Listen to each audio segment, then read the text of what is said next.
Right, there we go. Welcome to The Last Rites. You know what it is. Give us a subscribe if you want. I can't say the word subscribe at the beginning of a video. It's just like... It comes out like I've gained a chromosome. But there we go. This is Sian Smyth from Australia. She's a comedian and other things as well. And I'm sure we'll talk about that. So welcome on in if you're watching it back and all that stuff. So hello, everyone.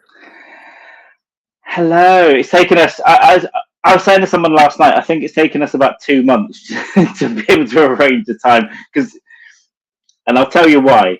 Because I do and I'm not joking about it, I do my admin between midnight and 2 a.m. and sometimes I'm drunk. And it's just because I'm doing a load of other shit and I just sort of relax at that time. And I think, well, let's get everything done now. You mean because you can't stop drinking?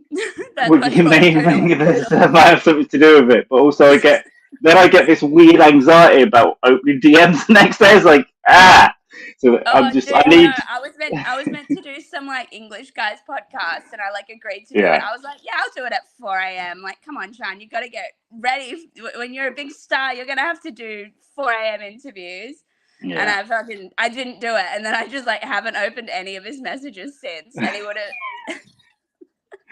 Yeah, I'm an absolute nightmare. So wherever you are in the world, just work out if it's UK time 10 p.m. to 2 a.m. I'm fucking drunk. And also if I say anything weird, that's why as well. So this is my public apology because I can't do it all individually because there's about 300 people. See, I don't have that drunk excuse anymore because I don't drink anymore. And so I don't have any like excuse. I just get I'm just cooked anyway. Like I just get a weird. I guess I'm calling it anxiety. I'd never even thought about it. I just get a weird thing about starting something. Once I'm going, I'm good. But it can take me sometimes years to go. I'm going to do this next week. Oh, that's like me with cleaning my room. I spent the whole day cleaning my room, and I'm like contemplating whether I should like show the camera how you'd be like, you've not spent all day cleaning your room, bitch. This fucking. It's so Listen, bad. It's all a little bit of progress every day. We can't do everything. Those perfect people, those people that we know that have all their shit together, they're dropping their stuff somewhere else. You know, the shit is somewhere else. They've got something going on. They're strangling chickens or dude, 100%. Like my mom like let this like girl like move into like my room when I like moved out when I like moved from Sydney to Brisbane.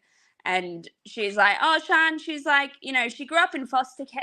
My mom's Irish. She's like, she grew up in foster care, Sean, but she's, you know, she's not on drugs or anything like that. She's fine. She's fine. And I'm like, no, Mom, she's just going to be weird in a more, like, and then probably even a more sinister way.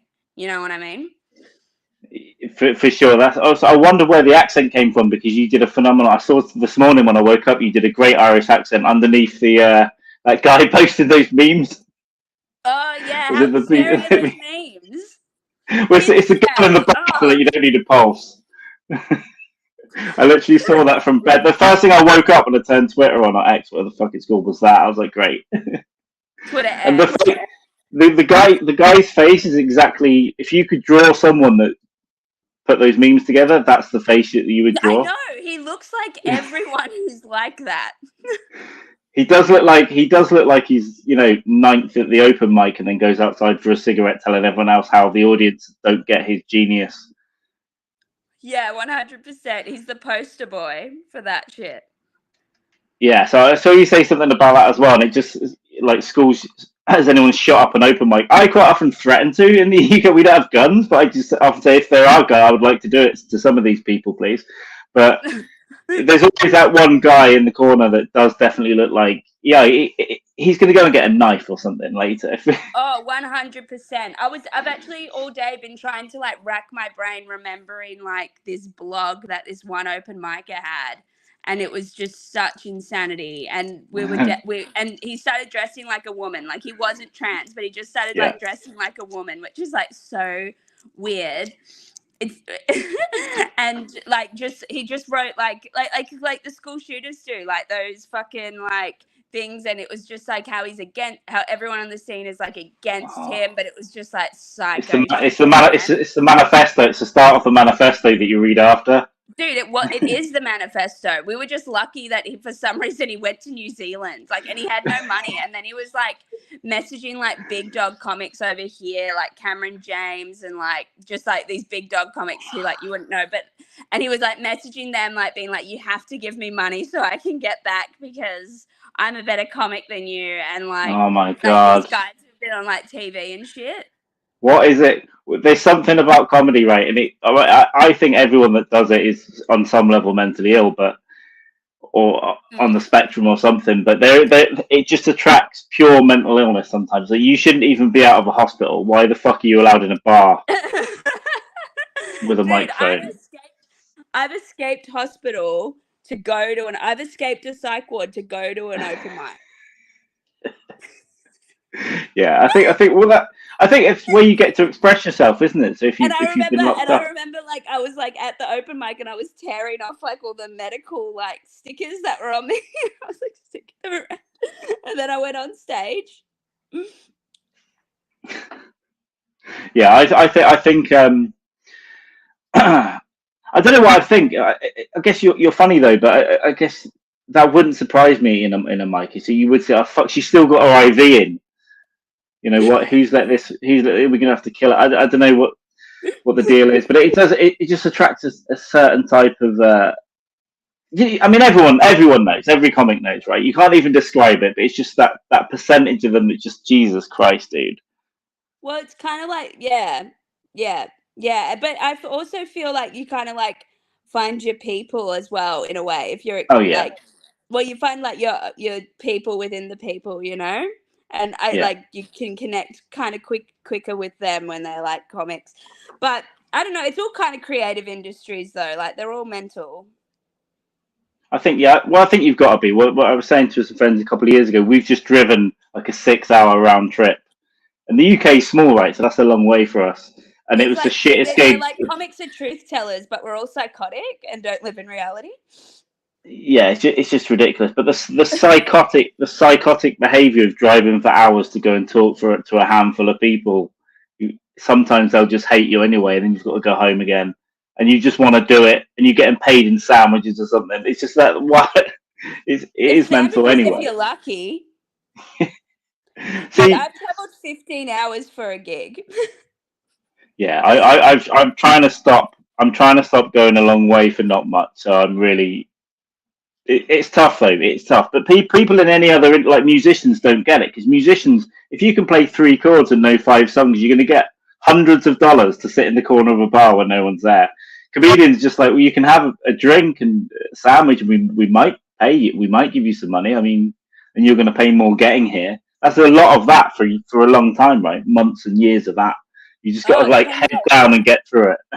Yeah, like I've been in the game for like 10 years now. 10. And it's still like that now. Yeah, I'm in year 6, and so I've been in some interesting places. You get there, it gets advertised as this great comedy gig. You get there, and it's like a mixed music night, and there's some comedians on too. Like, what's this then? I'm just in the corner next to flashing lights, and these people just want to fight me now. But if that happened.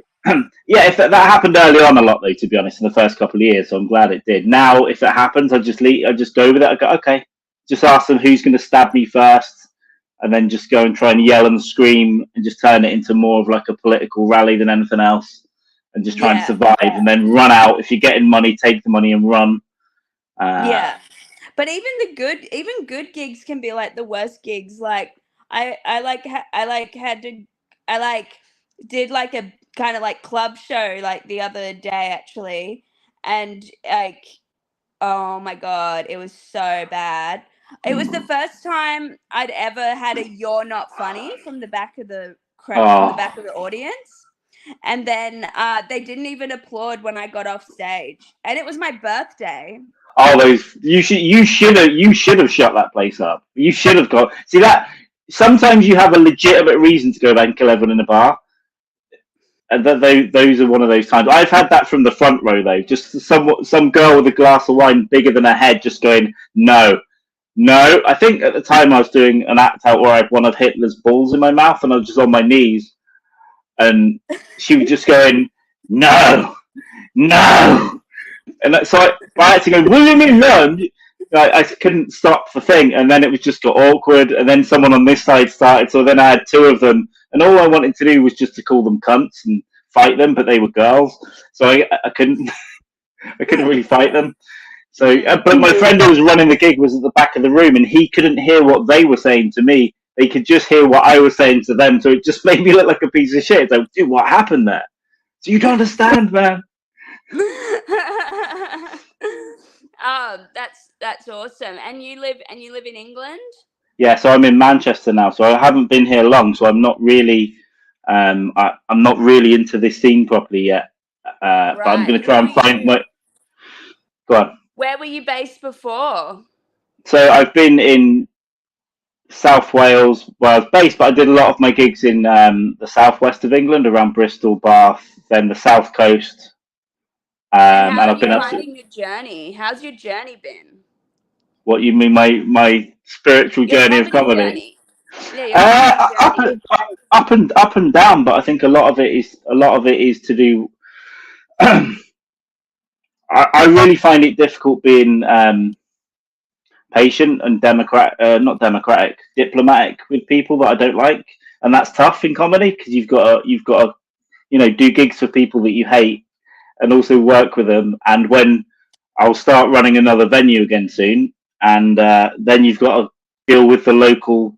If you don't like one of the local people that's kind of big in the city, it's a problem, and I find it difficult to be not to be nice, but just to I'm not going to get on my knees and just bow down and sort of try and suck someone off because they run 20 gigs. But they're a terrible human. But no, up and down over the years. Sometimes it can be worth it to do that initially. Like, it took me a long time to learn that my bitch approach wasn't working. And I only stopped being bitchy like a year ago. Yeah. No, I'm super pleasant to everyone, but I just can't. Some people just annoy me. English always are. You always like, hey, I haven't even got the energy before. You're being polite. I'd always think an English person's being polite. No, it depends who they are. I mean, I'm always thinking, not always, but in public, I'm normally thinking the worst possible things, and then I'm trying to put it through 10 filters to be normal and polite. So there's a lot of that going on there's a lot of repression over here as well, But I've got borderline Tourette's almost, so it's really difficult for me to not express my opinions loudly or to walk out of a comedy room when the other comics are being a bit weird, making loud vomiting noises like a child, like a 12-year-old child. I still act like this sometimes, so I can't. I've met some great people as well. I've met some friends for life in it, so that's you find your people, right? I've got a handful of people that's just it now. When we're together, it's the best time. I was at a festival the other week. In the most dangerous place in the world. It's the worst kind of asbestos-ridden festival full of people with three eyes. But there was a group of people that I really like there, and it's just after you've done your set and everything, it's just a hang, and you get to you just get to shit on all the comics you just absolutely hate, but really loudly in public. So this is getting back to people, and they're going on Facebook to, hey, you guys are talking about, it's just fun. The MC's on mushrooms now, so no one cares. Yeah, those are the days that I love. I feel like I've become like a really like spoiled comic now. Like, I'm like so spoiled. Like, ever since this like Stanhope shit, like Stanhope's like my work and stuff, I've just become so spoiled. Like, now I feel like Doug hasn't called me in almost a month now, and I'm like really upset. I'm like getting he's probably just worried about having been homeless for months. Yeah, I know. I've made it completely about myself. I'm like, Sean, he's Doug Stanhope. Like a few months ago, you were like, oh, he won't even notice me. No, but now this is the thing. Everything he does now. Every week and tell me I'm amazing for me to. Everything he does now is for you, and even when it's not for you, if you listen to his podcast and you hear a little bit of silence and the voice just goes, move in with him, kill everyone else. That's just what you need to do. Basically, and like. I can't even listen to his podcast. I was listening to the last episode of his. I get jealous of everyone who's talking to him because it's like not me. I get jealous of everyone he's talking about. Well, I didn't listen. Like, oh, he just says nice things about everyone, actually. So yeah, he's nice. He's actually no. When he makes an effort like that, I think he means it, and it's a good thing. I didn't listen to his stuff for months and months and months, and then when I'm a spoiled comic now. Yeah, that's it. I mean, we'll get Sean back in a second when she is. Yeah, it's not spoiled. It's just a good thing. You've just now. Yeah, you should walk around with your head up a little bit more now, and yeah, everything that Doug does is for me. With my head up, two up. I reckon. It was 2 up. So now it's just at the right angle now. At first, it was like, Sean, you could never make a creative mistake, and I was like crying all the time and being like, oh. Sean, I could go up and just it's shit. like Dix is talking to you from the grave, and I was like crying, and now my internal monologue is just like, you're a piece of shit, you're a piece of shit, you're a piece of shit, you're a piece of shit again. Well, I think that those are normal. Those are normal behaviour. So you could go up on stage and just shit on the floor and leave, and that's your creative. That's my truth. Let me speak it. And now you think, oh no, shit the floor. Yeah, that's a good.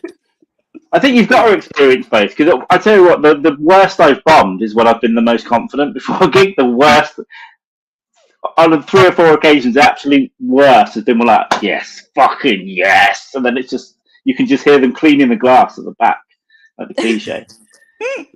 When I've been nervous, like I'm going to shit myself, they've been the better ones for whatever reason. It's just the right amount of nervous energy and self-hate that the audience kind of relates to.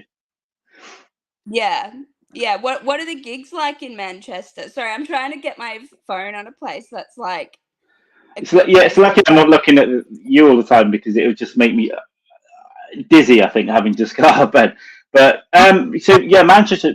I've only been here a few months, and I've still been gigging elsewhere. So I've only been to a few here. It's got quite a good scene. There's a couple of good clubs. We've got the Frog and Bucket, which is a really good club. There's 7 or 8 other comedy nights in the city. It's quite small. And then Liverpool is only 1 hour away, and they've got, again, a bunch of good nights. So I haven't really explored this part of the country, because I'm from more south. But I know Birmingham, around that area, that's pretty good. So within an hour each way, and Manchester, there's a shitload of stuff to do. So I'm going to try and find a venue here in the next couple of months. But it's been one of those things where I've had about 6 months, and I'm going to do this next week. So today I'm going to start messaging venues, music venues, and saying, let me do comedy there, because I want to run my own night and make it good. And that's the other way to get into the scene as well, right? Because once you have a night, people want spots, and then you go, well, this is now an unspoken piece of blackmail. Now I want to do your night more often, and just try and get it that way. And then they all have to be your friend. Yeah, exactly. My beautiful best friends that I've just made. I opened a comedy night. I had a comedy night, and this is my polite, like, oh my God. So I opened this comedy night called Chomsky Comedy, and I was like, it's an anarchist night. No one gives a fuck and stuff. And I like, and I was like running it with people, and I was like, no, like, this is the I don't give a fuck night. I don't give a fuck. And I got banned from my own room in like the second week. That is pretty impressive. That should be on a poster, banned from my own room. And I got banned from the entire venue as well. The first thing I did was, like, these guys were vaping, and then this girl was like, can you stop those guys from vaping? And I was like, it's an anarchist room. Like, I don't want to fucking, like, tell people what to do. Smash the gun, but no vaping. And then I went up to them and I was like, hey, like, I don't care that you're vaping, but there's a bitch down the back who has an issue with it. So can you stop? And then she heard me, and she got, like, so angry, and I just kept vaping. Like, I was like, oh, you're so pissed off. And I was like, it's an anarchist room, babe. It's an anarchist room. Like, I just, like, didn't understand, like. And then I ended up sending death threats to this other comedian.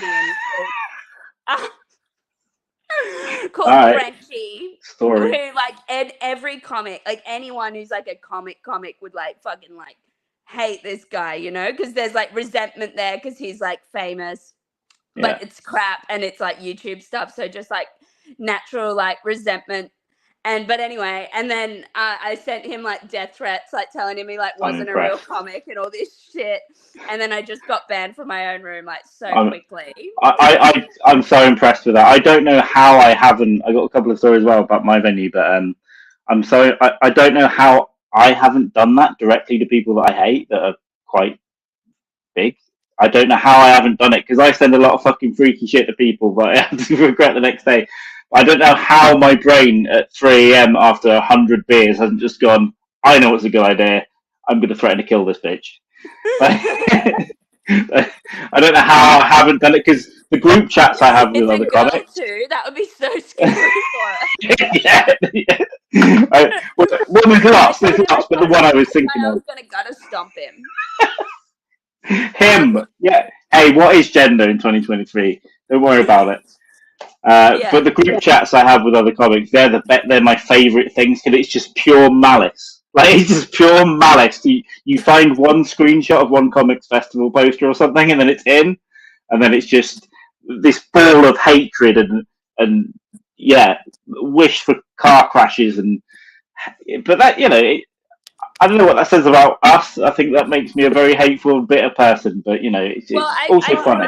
I try these days to like go to bed without having to make any amends, but I fucked that up probably a fair bit. But I try to make that my like motto, even when I like get banned from rooms, because like now like my behavior is a bit more like in like my behavior is better. My material still gets me banned, so. Yeah, I don't know where I was going with that. I forgot what my train of thought was. Going to bed, making amends. I just tried not to go. I tried to go to bed without having to make any amends with anyone, because eventually, like, everyone just ends up like helping you out and shit. So it's good, like, not to fight with everyone. Yeah, no, it's definitely the best way to not be openly fighted. But talking of you getting banned from your own room, I walked my own room that I ran the first open mic I ran. I walked like the entire. Because this venue let kids in. It was kind of a restaurant as well. But I said, this is a comedy night now, though. Okay. And I get there and people are eating dinner and they're like 9-year-old children in the room. And I was like, well, the guy's name was Dennis. And I was like, Dennis, we're starting in 10 minutes. What do you want me to do? Do you want us to not? And he goes, no, do your thing, man. I said, are you sure? Yeah, just do what you would normally do. So I went up and started talking about paedophilia in the first couple of minutes. And yeah, of course, the family, which I didn't realise was 3 tables worth, had to just get out and leave. And then I was like, I've just walked, this is the start of the show, and I've walked pretty much the room at this terrible little open mic in a Caribbean restaurant. And then I killed the next one, though, the next night. I killed the venue owner, and that's a joke, YouTube. It's a joke. We did a night, it was in the middle of nowhere, and he blamed me for there not being many audience there. And I said, well, you promised that you would promote this as well. This is supposed to be on this. You didn't do this. You didn't do that. So we had this fight at the end of this night. He was dead within hours. But this is my defense. Rest in peace, Steve. This is my defense. I still don't know how he died. I would imagine it's either financial stress, heart attack, stroke, or suicide. Because I think one of the reasons he was angry about me not filling the room up was because he might have had some bills to pay. But I never found out because the girl that was supposed to promote it texted me like 2 days later and goes, yeah, Steve's no longer with us. He went in the hospital yesterday. And I was trying to backtrack. I saw him at 11:30 having just had a screaming match. But we left shaking hands, to be honest. I was like, listen, I don't want to end it like this. Left. And he must have been to hospital within like 7 or 8 hours of that, and then died within a few hours too. But I never know. Maybe I did invoke a heart attack. And that's a warning to venue owners: promote your fucking night and don't blame me, or you'll die. That's wild. Yeah. So all those fun little stories that you accumulate doing it as well. Oh, dude, yeah, like this. There was like this sex worker comedian who she died recently, And just like all year, people have been like, "Oh, Sian, there's another sex worker comedian," and I kept being like, "I'm so much better than her." I kept being like, "I'm the good one." I'm the good one. Did you get a sex? Did you get a sex worker voodoo? And then she fucking died, and I'm now like feel bad. She died like a few days ago. Do you feel 100% bad? Is there like 0.1% where you're like, now there's just one of us? Yeah, no, but it's also like, oh, well, she couldn't have competed with me. I'm still better than her.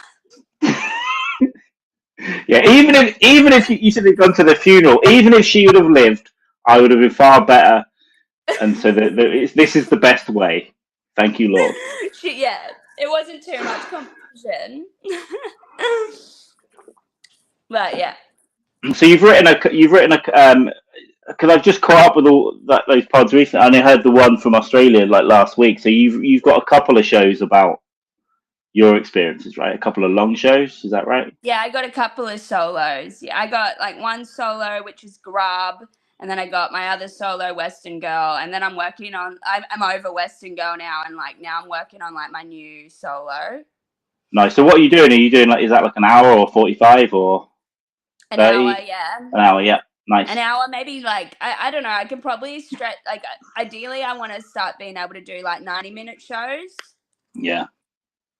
Yeah. Yeah, that's tough. I'm building like my first proper hour now, so I'm a ways behind that. But it's just been interesting. Struggling to do 8 minutes one time, and yeah, I just did a 30-minute thing in the summer, and that's going to be something that I take to various places. Yeah. But I'm not very good at admin, so that I'm just, as you know, when it comes to, yeah, I'm just not very good at booking gigs. I'm not very good at it. I can do it, but I just need to actually say the words to people and then go and get that done. So that this weekend is going to be nothing but booking gigs. This nothing but booking gigs.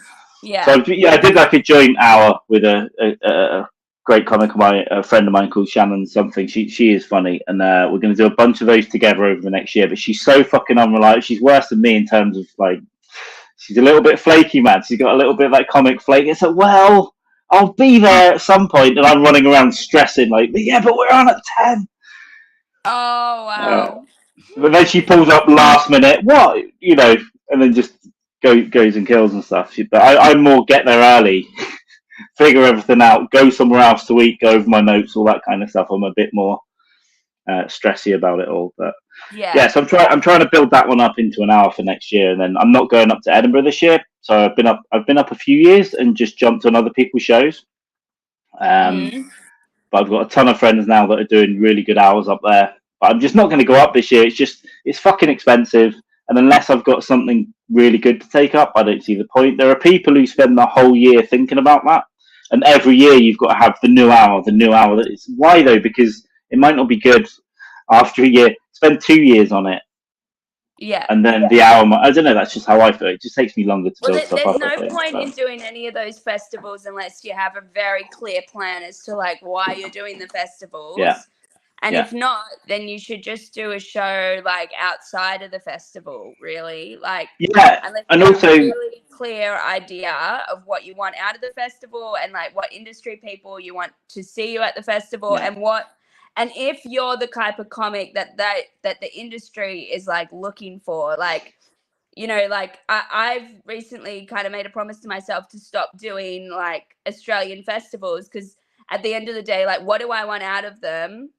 And I can't give the industry in Australia what they're looking for in a comic.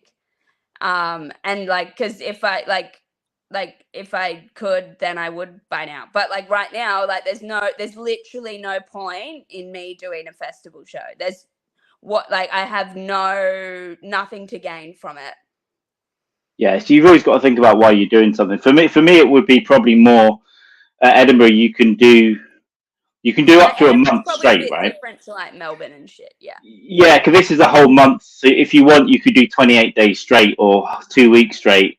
And I think for me, doing that is going to be good just to go through all the ups and downs and bullshit of running it consistently night after night and get it good and then take it somewhere else. I'd use it for that next year. so industry stuff isn't really on my mind from that point of view, and they would fucking hate But me anyway. if you're already booking venues and shit, Yeah. then you know how to book a venue. Like, you don't need to do a festival, and you don't need to pay the admin fee. Well, like, you're right. The admin fees absolutely suck. And Edinburgh, you can get on the free fringe. You can get the rooms for free, and you can do a deal. That's right. Well, Yeah, I do want to go to Edinburgh. I do want to go to Edinburgh eventually, because like my family's Scottish, my dad's family's Scottish, and you would to them. So you would I might be do able to sell out a free show. easily. So what they call a full run is 6 days. It's a run for 28, but you don't even have to do that. You could do whatever you want if you can find a venue and find spaces, because people pull out and kill themselves and all that all the time. So, hallelujah. But yeah, you would be absolutely brilliant, because I love the theme stuff. Right, I had to make my theme up for this thing that I did this year. I was over themes. I'm over themes now. But there we go. All right, do the I'm over theme. Fuck with the heads, and that'll get fuck your themes. Oh, he's doing the non-marketing marketing. That's a good market. Yeah, that'll go. And you'd be fine there anyway. And they've got so many rooms there. With themes is that, like, I'll have a theme and then I'll be like, oh, I'm over that idea. Like, and then you're just doing like a show that you don't care about anymore. Yeah, so that's why I made mine up. I just had a bunch of stuff, and I was like, well, I'm just going to make this really broad theme. And then people actually came to see it and go, oh, that sounded interesting. Did it? Because I just made that up. So I wrote that on a train while I was moving here, sweating, like, let's just make a fucking blurb. So yeah, I'm not really sure on that theme either. It's just trying to get people in the fucking room. Just go, I will lie to you to get you into this room, and once you're in here, you feel too guilty to leave in the first couple of minutes. I always think I've got like a good marketing thing. Like when I did my DV show, I was like, DV, like who isn't curious to see a comedy show about DV? And it like didn't sell like it sold, but it didn't sell like that well. And I was like, I thought more people would be interested in seeing a DV show. But like on my like poster for the like show, it was like this show contains content on childhood sexual abuse, rape, and violence against women. Come to my comedy show. Yeah, ha ha ha. Domestic violence story. Can you hear me? I can. So I absolutely can. I was multitasking it. I was listening, but I was checking something else that wasn't working, and then I got angry in my head. But I can actually hear you, so I'm sorry I didn't react to that. But yeah, that would be a great post to come to my rape, clown show. Spectacular. I now call it my rape spectacular. It's a very hardcore show. It's on my YouTube. If anyone's watching this and wants to go see it, it's called Grub. It's on my YouTube. Grub. We'll put those links. So also the Uncancellable Sian Smyth podcast as well. That's my podcast. Yeah, or my YouTube show. I'm not sure what it like. My like producer wants to put it only on YouTube at the moment, not on the other ones. So it's more my YouTube show. There we go. Nice. Well, it's good anyway, so definitely go and check that out. But yeah, I'm trying to evolve my shit. We got General Button. Dude, I interviewed a fucking cannibal warlord the other week. I've seen some random tweets come out. I was like, yeah, I've got this warlord, so I just like it because it's got the word warlord in it. But what's the deal with that? How did you get hold of him? Did you have to give him diamonds or something? They've got Instagram, warlords? Yeah, he's got Instagram, and like all these like fucking journalists that have done shit on him. His name's General Butt Naked. He's like an ex-Liberian cannibal warlord. Right. Well, he's still Liberian, but he's an ex cannibal warlord from Liberia. So but I don't think you can give up being a cannibal. I can believe he gave up being a warlord, but I think he still eats fingers. Well, he says you'll see it on my pod on the Uncancellable. Right. I'm gonna go watch it whenever Alex is finished with it. Okay. It's like it's like gonna probably take a fair bit of editing and shit, and like having to put subtitles on and all that sort of stuff. But he's like an ex. Well, we kind of talked about that. That was kind of like how I wanted to like get him on, was like talking about like how like I've given up alcohol and drugs, and you've given up eating people. Like that's kind of like where we've Yeah, That so would make a he's great. not. That, He says he's not a cannibal anymore. all right, well, we'll believe him. We'll take his word for it. We'll. I just imagine a scene at like rehab, and you'll sit there. Yeah, I don't drink anymore, and he just goes, yeah, I don't eat people anymore. And you just sit around this little trauma bonding in a circle. Yeah. Oh, dude, he's like crazy. He's eats children. He's eating children. Well, they are easier to catch and cook. Yeah. Well, it's kind of like, yeah, I know. And then I was like, was that ethical of me to like have him to like give him a voice? I think Like, no, I around think the so. time.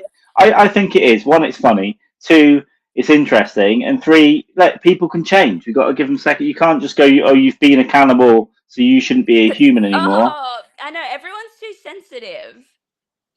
Yeah, fuck those people. But He went if through they, a hard time, but now he's like reformed. So now General Butt yeah, Naked's like reformed, and he like looks after the child soldiers that he like fucked up during the war, and he's like trying to get them off the drugs that he got them addicted to. wow, that's Which fair. is good of him. Well, it's the best. It's the best. Like, is it the best thing you could do? I guess.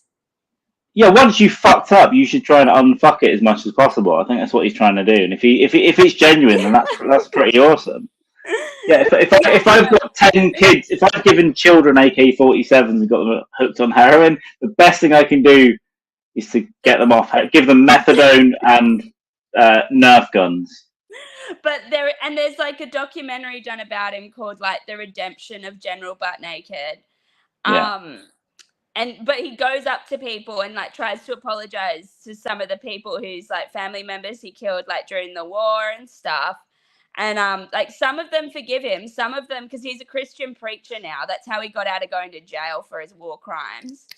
And he's a Christian preacher now, and like some of them like will go to like his services and like listen to him, but he also goes up to people and tries to apologize to them. And they're just like, nah, no deal. You ate my brother, you piece of shit, and you raped me. Like, he yeah, literally goes up to people who he's raped. And he's yeah. like, hey, I'm sorry about that. I mean, it's kind of 12-steppy. It's good. I mean, he's trying to make good on himself. But yeah, I think emotionally, if someone ate my child and they came to apologise, I'd probably eat them. I'd probably kill them, rape them, and eat them. I think that's the fair. It's not good. It's not good. But also, yeah, he's trying now. I do believe. I don't even know him, but I believe in his heart now. I think he's trying. He's trying to make good. I've never met General Butt Naked, but I am going to become a fan. I think. Like, I've never met anyone like that before, and it's like, of course you've never met a fucking cannibal warlord from West Africa. It's. I mean, he should do stand up. He could do a theme show. No, he at asked me Edinburgh. to teach him stand up. I want to. I want to. I just don't know if it's ethical to teach General Butt Naked stand up because he asked me to, and then I thought like him and his child soldiers could do like an open mic night, but I don't know. You could get you should get the child soldiers can, I don't know, just be on the door taking tickets or bringing drinks. Just do something other than killing other people for minerals that are no doubt being mined by Apple.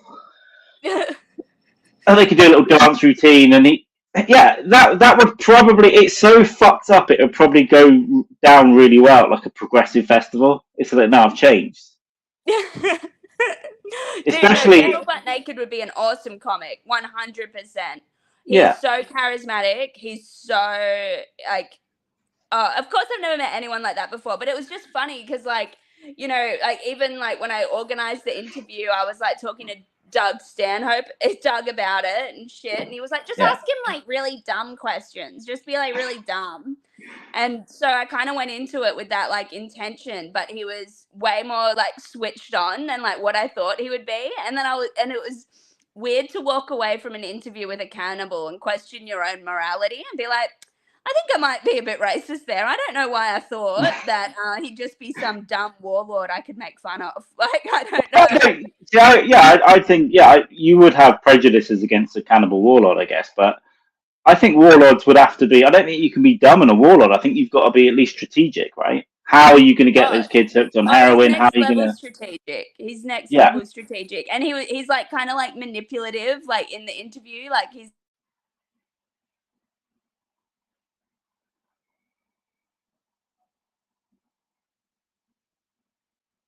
Just lost you for a second there, Sean. I can't hear you, but it's fine. I'm sure you'll come back. Oh, you've muted yourself, I think. Or is something going on? Can I unmute you? No, you've muted yourself. Or your mic isn't connected or something. If it doesn't work, we can kick you out and you can come back in. There we go. We'll try that. We'll see if Sean comes back to us. Anyway, thanks for hanging out with us today. And if you're watching it back, give us a subscribe and all that stuff. And go check out Sian Smyth, Uncancellable Sian Smyth, and all her stuff. And the other links will be in the description box below after this. It is early. I'm struggling to talk. I hope I'm at least doing... I was in bed like 30 minutes ago or whatever it was. So at least I'm trying to... I don't have my phone on me. Let me just see if we get messages there. I just don't...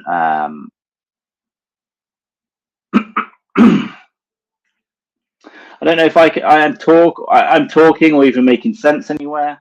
We'll see. We'll find out. I'm here. Woo! Yeah, no, I saw you come back in. I get a little noise. Yeah, it just disconnected. I was surprised I'm not having trouble this morning. Normally, fucking, I don't know.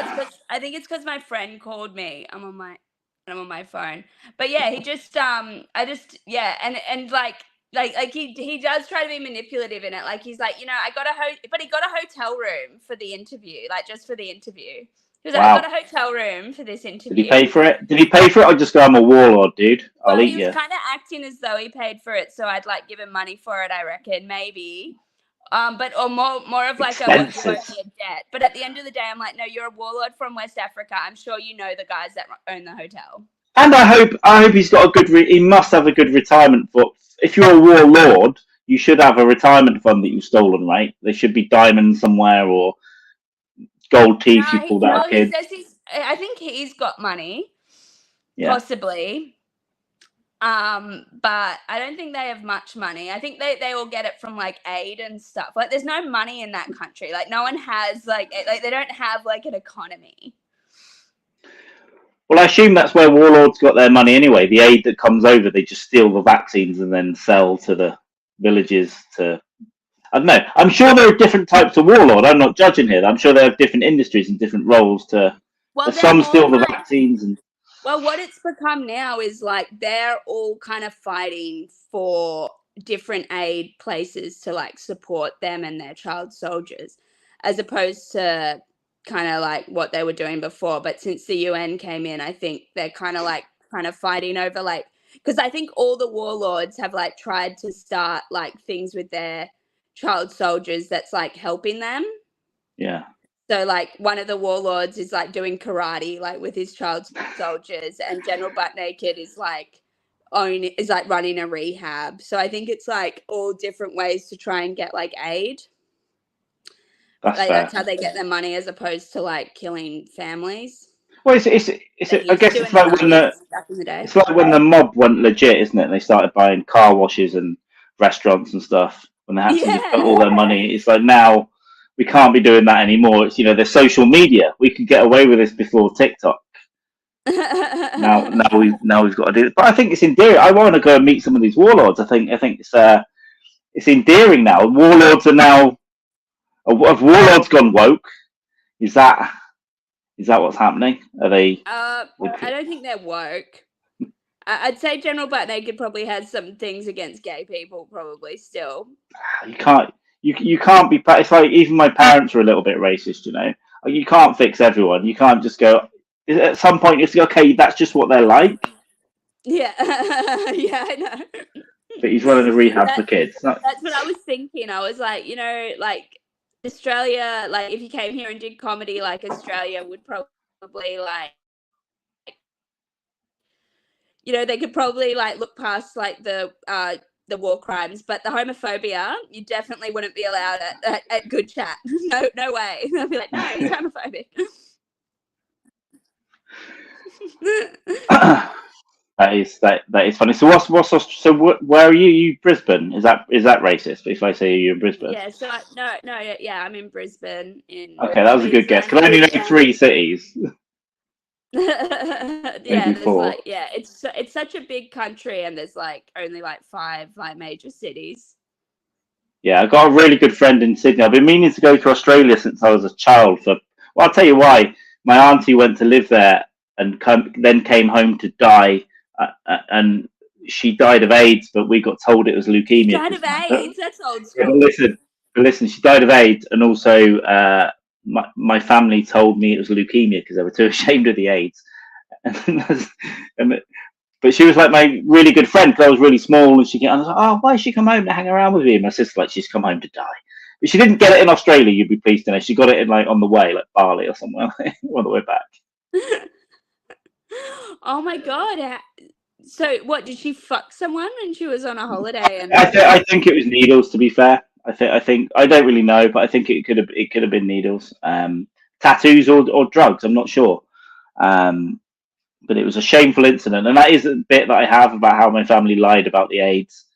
It's like it's very personal to me, but I think that's a good thing to write about as well. I think those sort of things. So I've wanted to go since then, and I've had a couple of friends that briefly emigrated to Perth. No, one emigrated to Perth, and one got a job there, and they're back home. And then a really good friend in Sydney, who I've not seen for about 10 years nearly. So it's on the list of places to go. But it's a long way, and I've got a list of 100 places. I'll try and go next year. That'll be the plan. If I just say go to Australia. Fuck yeah! Well, that'll be cool to fucking hang out and shit. Yeah, for sure. And the good thing about comics as well, and people I've just met doing this as well, and before, I know people all over the fucking world. I know people all over the States, in loads and loads of different states, all over Europe. How do you know all these people? I know like one person. I used to work with a lot of people from all over the world back in the day, so I've still got all those people. Most I still speak to. So I spend a lot of time in Brazil. I've got some really close Brazilian friends, almost like family. And Americans, I've met them just work randomly through this. And then I don't know. I guess friends are friends over the years. I honestly couldn't tell you how I met half of them, but I know people in LA, Arizona, Miami, New York, various other states as well. So I might actually be going out next month at the very last minute. So we'll see if that happens, and that'll be going to see Andrist and Billy Wayne Davis and people in Arizona. So maybe, but it's real last minute. I don't know if I can't technically afford it. So if I go, I'm going to die, sort of like starvation or something. I said to Billy Wayne Davis last night on Twitter, the hand job hitchhiker cometh. So I don't know how I'm going to get from here to there or Tucson to there, but yeah, we'll see. If I can get a cheap flight and I can go for a few days, I might just head over. Dude, I have like, I don't know. I plan to go to America, but I don't have any money. I don't know how. It's tough, man. It's tough. I've never made good financial decisions, and I fucked around for a long time. And now I'm trying to be more sensible, but I want to travel so much that most of my money that I do have just goes on travel. And then it's literally I can afford the trip, and then I get home and I'm just going noodles for 2 fucking weeks. Bad. Yeah. I know, but it's good. At least I can afford to pay for the trips. I know plenty of people can't even do that, so at least I can do that now. But it's tough. I've been there for years and years, and it's just like, shall I just end it? Or shall I try and get some money? I don't know. I'm eating a donut and a banana. This is my meal for today. Yeah. I'm just terrible with like I don't even buy myself nice things. I'm just like bad at just having to get like last minute things. I'm so bad with money. It is like something like I need my like in Australia we had like retarded people get their money put in like Care of the Guardian, and they like just pay for everything for them, and I'm like I genuinely need my money to be in Care of the Guardian. Like I genuinely think I would like be approved for it as like just being so irresponsible. But you start like manipulating them. You start going, I really need this. I'll be like, please give me my $10 in advance for today. Give me the $10 you're going to give me on Tuesday today instead. I'd be the same, but I'm trying to be better myself. But I've been pretty reckless when I have had money. I'm like, where's this going to be spent? Instead of like keeping it back. Dude, I was like I'm like sober now. Well, I smoke weed occasionally, but like I'm like sober, and I spent more like I still have as much money as I had when I was a drug addict as to when like I like now when I've been like sober, like I'm still just as poor as I was when I was like a crack whore. There's a like crack whore, smack whore. It doesn't really matter. It doesn't really matter what I am. I've got the same. I've got the same money. Yeah, but it's just I think maybe get like a guardian's a lot though. Maybe just have someone because we all know what we're doing with it. Really, it's like don't waste it. Save a bit. Be a bit more frugal, right? We all know. But I don't know the ones where it burns a hole in our pockets. There's just an impulse. So what am I going to buy? Yesterday I looked up at a new setup for this, and I was like, I could just spend this money. And then the prospect of this trip came up, so I was like, if I spend it on that, I can do that. But then I can't do anything else. I can't do the other things that I was planning. So I'm still not completely responsible with money. I'm trying to be better. Next year, I promise. Next year. We'll get the savings. Well, I'm going to try and be better from now on. That's what I've said every week my entire life. For 20 years, yeah. Yeah, but you will. I believe this is the moment. You are general butt naked and you were about to fuck a child, rape, heroin, and then now you stop. Imagine that. Did he know it was the last child? As he like bit into the calf of a child, and did he know this is the last? This is too much. He said God told him not to. I'm like, I don't know if that's God, mate, or if that's just like maybe a tiny bit of conscience. Like, was he getting fat? Was he just going, I've eaten too many kids. This is too much. I can't get through the door. People are laughing at me. He's like, God just told me it was wrong. I mean, definitely wasn't God, but I mean, I hope that. Yeah, I mean, if he thinks that it's God to tell them that it's wrong, then that's a good thing. At least it's not the devil telling them it's right. It's just so funny. It's just so funny. You needed God to tell you that, mate. Yeah, you need like an informative poster campaign and God to tell you that you shouldn't be doing that. Yeah. No, but I genuinely am going to try and be better with money from now on. I believe in you, and I think that this is the day. This is the last calf that you're going to chew on. There's no more this is the last bullshit. calf that I'm only going to have like $20 in my account for. This is the last time it's ever going to happen. You got to think about the good things, right? The good thing might be go visit America or go do whatever you want to do. I do think about that. I think about that all the time, and it makes me really happy. But it doesn't affect like what I do with my money. You've got to have the positive, happy thoughts, and then you've got to do stuff as well, like hide money. Yeah. Even if it's $1. I have to start. I got to work out like what I need to do about it, like because it's bullshit. Like I get paid so much as a sex worker as well. Like when I go into work, like I should be saving it all, but no. But this is the day. You'd have to, if you save $1 tomorrow, you're already on a winning track. All right. That's $1 towards the flight. Just put it away. Get another account that you don't look at. Now this is me giving advice. But I always get dumb shit on Afterpay. Like that's my worst thing. I always get dumb shit on Afterpay, and then it comes out, and I'm like, fuck no. Yeah.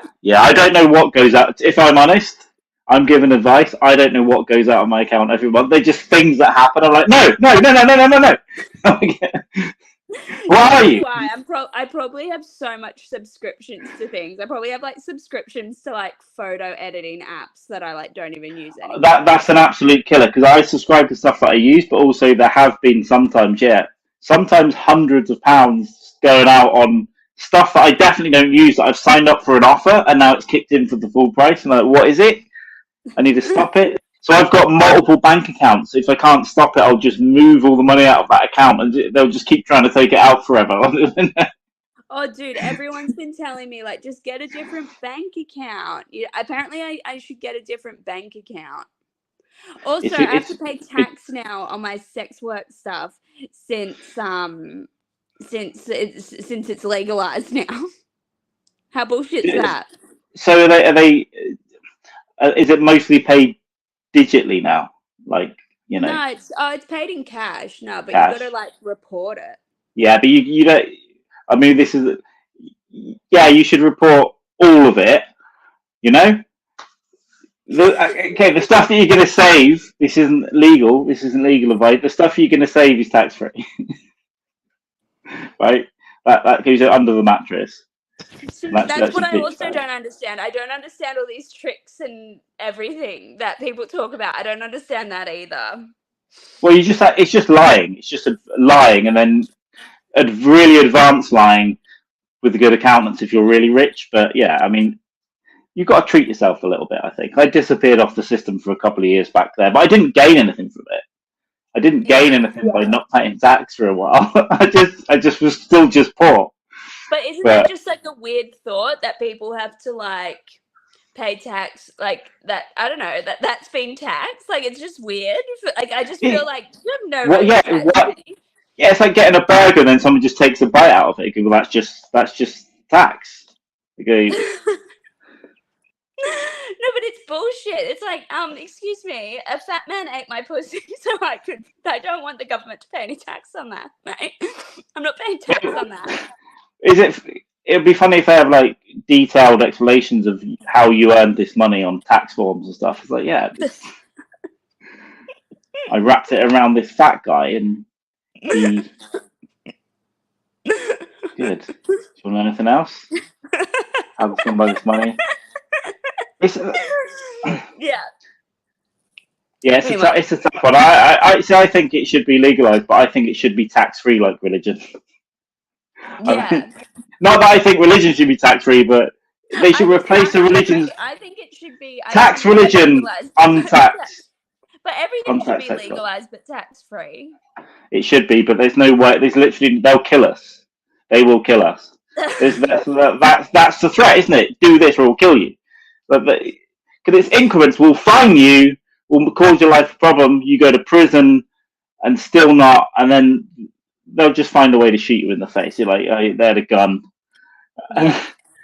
But do you get like welfare over there? Yeah. Yeah. So are you on welfare? No. I look like do. You should be, or were you for a long time? Fuck. Yeah, all right. I look like maybe that's what I can do. It's just on a poor welfare. I do if I have my park on and I go out and I scared someone in my apartment block the other day. I ran out quickly. You'd be on welfare, but then I saw your door and like your setup, and I was like, oh, he's not on welfare. Well, I'm normally in a different room as well. That's nicer than this, but this is just it was set up in here. No, I'm not. I do earn cash. I do not do it through sex work, although I would if I was a lady. If I was a girl, I'd just be on the internet shoving everything would just be going up there. Like, just give me some money. There's my feet. But I can't because I look like I should be on welfare. So I can't. I'm sure there's a kink for that, but I don't want to investigate. So do a lot of working girls are on welfare and get like money from the government as well, which is like pretty good subsidy. Because here we get like heaps. We get like $870 a fortnight, and then if you get like your sex work money on that, it's pretty lucrative. But so here what they would do would go, no, you're earning money there, so that'll come out of your welfare. You wouldn't have as much. Yeah, but I think they don't report it. Yeah. That'd be the move. So it used to be different. I've been on it briefly when I went to study for a year, got a bit of education years ago. I was signing on welfare, and they said to me, you have to give up this education if you get a job in like a fucking bin. Like if you have to clean out shit. I'm like, yeah. So my plan, I'd just lie. I'd just go, yeah, I did this and that. But my plan was, if I had to go for an interview, I would sit down and just go, I'm going to steal everything you have, and I'm going to shit myself all over your place every day. I'm going to take it. I'm going to commit crimes on behalf of your company name. And then just go back to the welfare guys. How did the interview go? Well, I don't know. I didn't get it. I don't know why. Just sorry. I'll try again next week. Yeah. I got myself some skills years ago, and I ended up doing some interesting stuff. And now I can earn a bit of cash doing a bit of work from home as well. Mate? I can write computer code, and different stuff. Oh no, you see, you either look like you're on welfare or you write computer code. It's one or the other. But it's only I'm getting fat now. That's the only reason. I got the gut, and then I got the beard. I haven't shaved for a couple of weeks, and it's a shit beard as well. So yeah, I do one or the other, but I do look homeless sometimes. I scared a girl in my apartment block the other day because I ran out. I come out the lift and I ran out the door, and I've got this big green Parker, and I just ran through the door like, I need food, and she was just there. And I've never met her, because I don't know the neighbours yet, and she was generally like, Thought I was general butt naked, and then I was just like, sorry, I don't know. Sorry, I just run to the shop sometimes. Sorry about that. That must have been what it was like. You had an idea of what it must have been like for him. Yeah, it gave me a bit of. I liked it in a way. It's just, I felt, I felt like I could do whatever I want if I wanted, but it was just, I didn't. I like to think that's so funny. It made me feel powerful. When you were scared of me, made me feel like I had control. Well, I get it. I've waterboarded someone before. You just go up to her, you're like, lady, you're wildly underestimating me. Yeah, I'm such a nice guy, but I was thinking, this is the control. This is how good men are. This is the control that we have. No, but I did waterboard someone years ago with some friends. Waterboarded someone? Yeah, so what we did, but consensually, right? So what we did, me and my friends, we ordered those ISIS boiler suits you get from... It would be a way better story if you did it non-consensually. It would. But we got these ISIS boiler suits for him to wear, and we got forensic suits and gloves, and we strapped him from a radiator we stole from a Buddhist monk's place. Well, they left it outside. And then we had this in the garden, and we strapped him down. He wanted it to happen, and then we just got a can and just poured the water slowly over his face. And I'll tell you, it felt good doing that as well. So maybe there's something in me. But yeah, after I tell people that, and they're like, "What are you tortured someone?" Yeah, but he asked us to do it, and we actually did it twice on 2 different occasions. Why did he want you to do that? Because I don't know, he was probably getting a boner out of it. I don't know. He was. That's what I was just thinking. Yeah, he must have been. He was a weird guy, but yeah, I used to live with him. He was very weird, but he went inside shaking and everything, so it worked. It was just a few seconds of water over a rag on the thing, and I watched different techniques and stuff out what to do. But yeah, I can torture people, so it's that's on the CV as well. If none of this works out. To give to Al Qaeda. Yeah, well, yeah, Al Qaeda I think are cool because they used to be terrible, and then ISIS came along and made them look bad. It's like, well, fuck you, the semi-pro, we're the pros. But now I think looking back, Al Qaeda was in the nostalgic days. Yeah, Al Qaeda. Okay. I say Al Qaeda because it's nostalgic. I'm like, no one's brought up them in a while. Yeah, I think in the nice times, they were kind of. I think they even tweeted at ISIS to stop. They were like, "What are you doing? No, that's too much." What you do? Oh my god, that's so. But because Osama was Al Qaeda, right, or Al Shabaab? Al Shabaab, that's even older than Al Qaeda. Al Shabaab. Well, he was the West, the Americans, and all of us, and some of your guys probably trained all these guys to be a terrorist in the 90s, in the 80s and the 90s, and then to fight Russia. And then when he got home and went, anyway, why is there a McDonald's? Why is there Coca-Cola? Why is there fucking Levi jeans? Fuck America. And we're going to go and use that. He went back the other way. But they're always our friends. They've always been all our friends that we pay for and train forever. And then they know they don't like us. And then we go, this is the worst person alive. How did he become like this? Have you watched Larry Charles' Dangerous World of Comedy? I don't think I've seen that one. I think it... Bro, that is the best comedy documentary you'll ever see. About people making comedy in dangerous places. It's kind of like what inspired me to interview General Butt Naked. But he goes to Iraq. There's a comedy club in Iraq.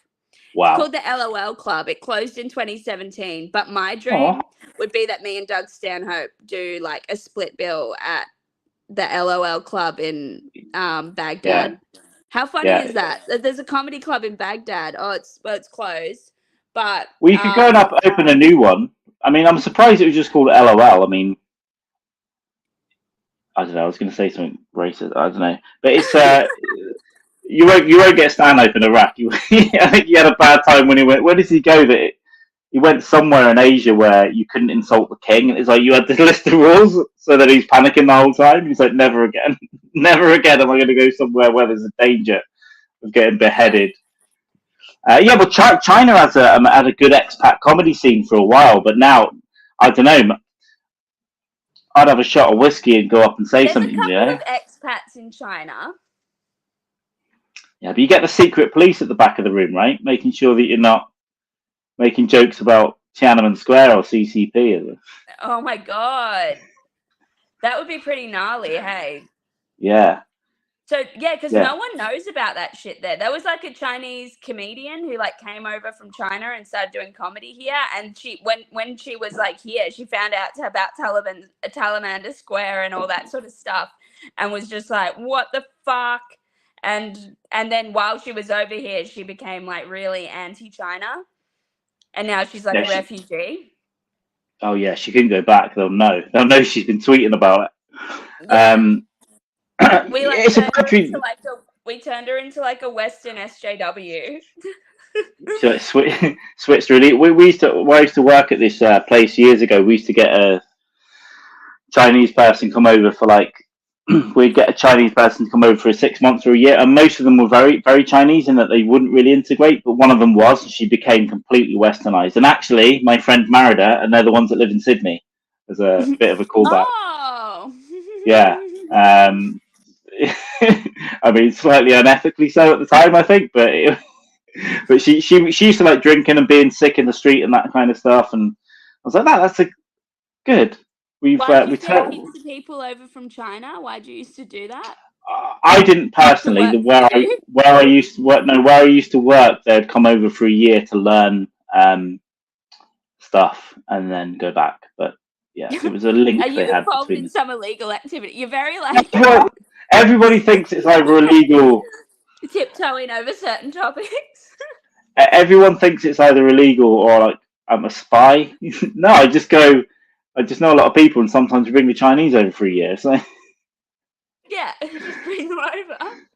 That wasn't me, and it was just in the office where I worked. But yeah, it was interesting time. So I met a lot of Chinese people that way, and got some cool stuff. They gave me some nice booze, and even like the flower tea or chrysanthemum tea or whatever. It's all very nice. Always bring gifts.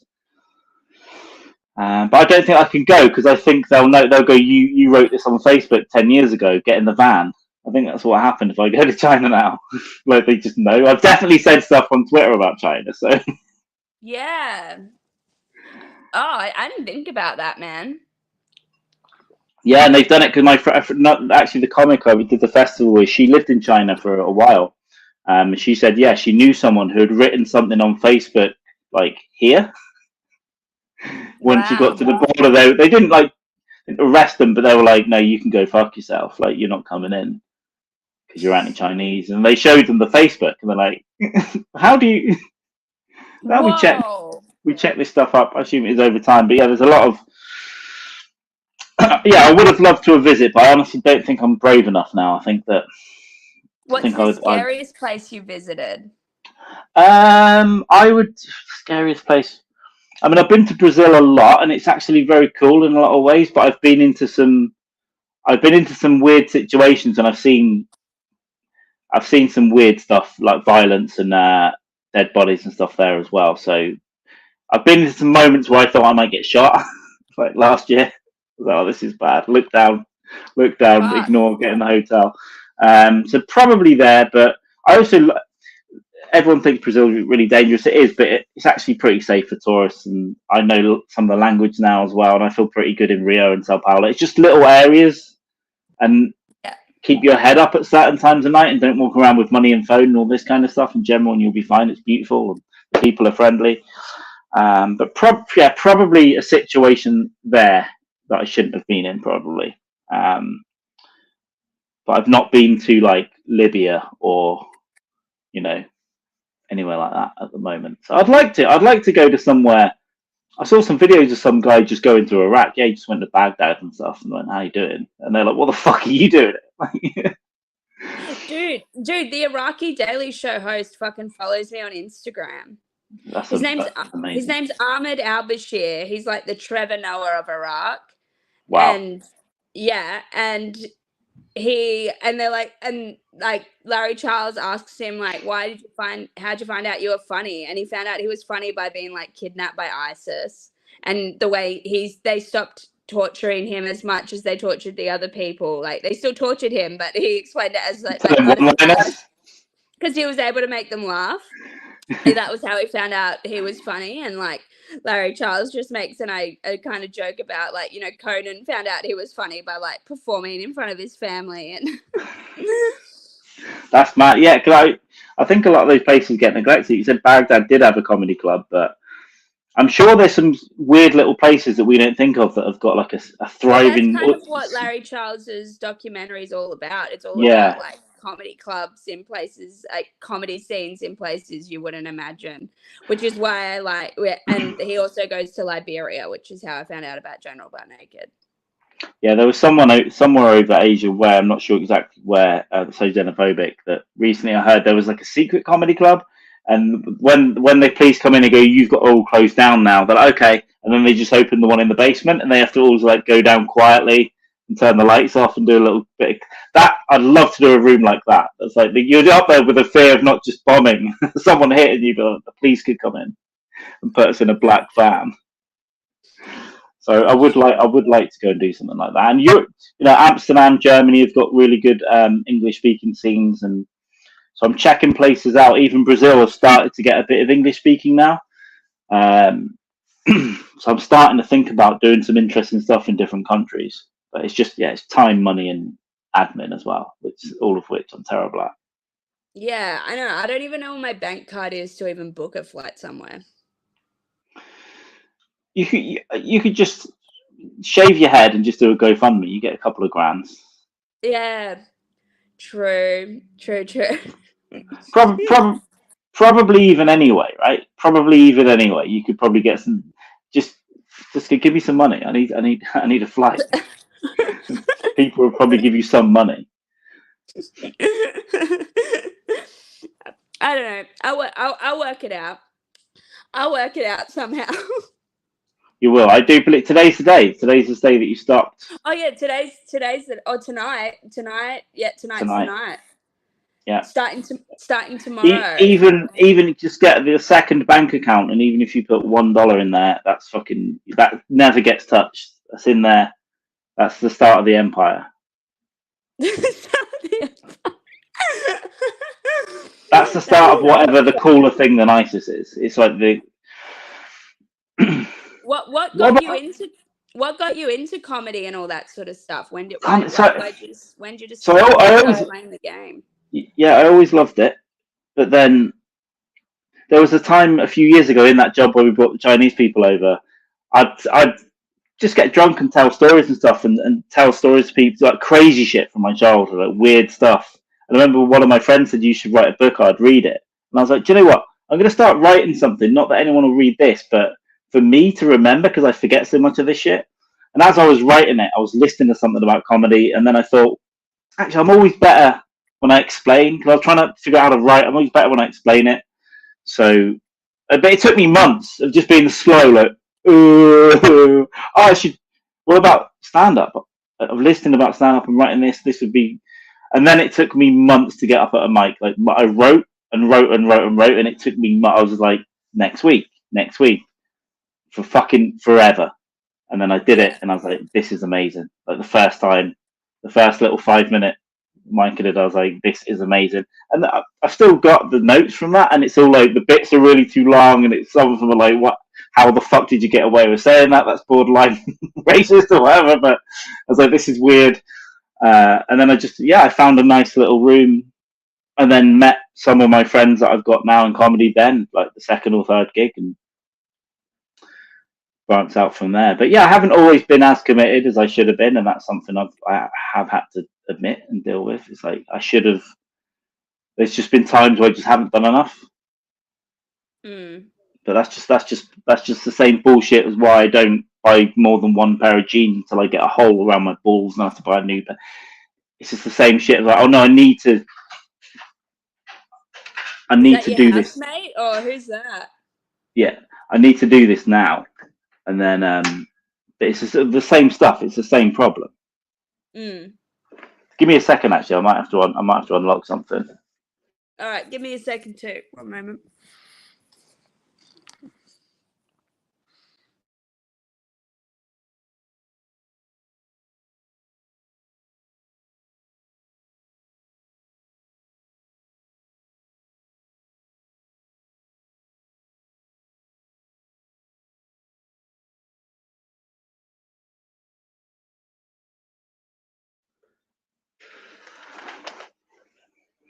There we go. Sorry about. We found out about cannibal warlords and other things too. So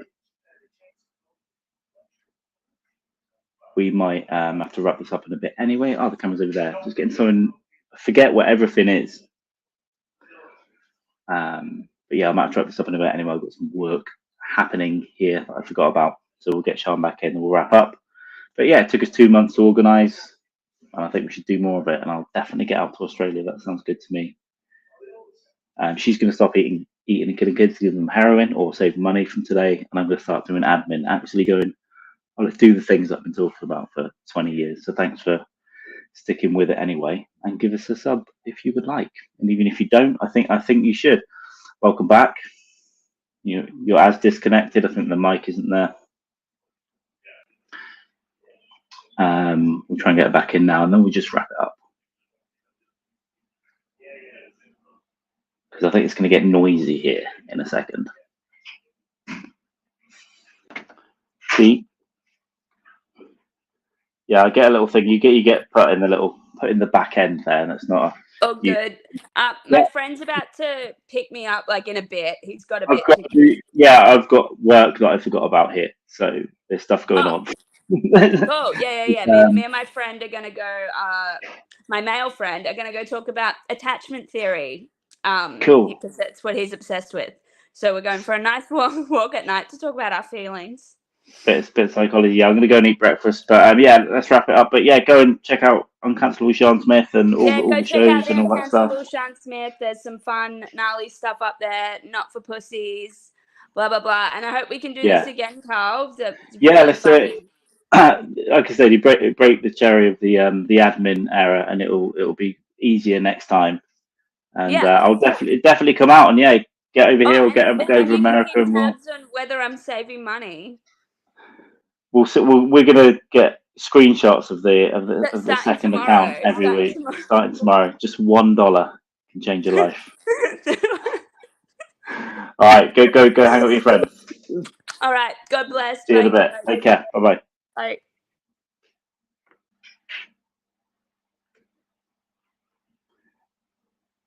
The end. Sub if you want.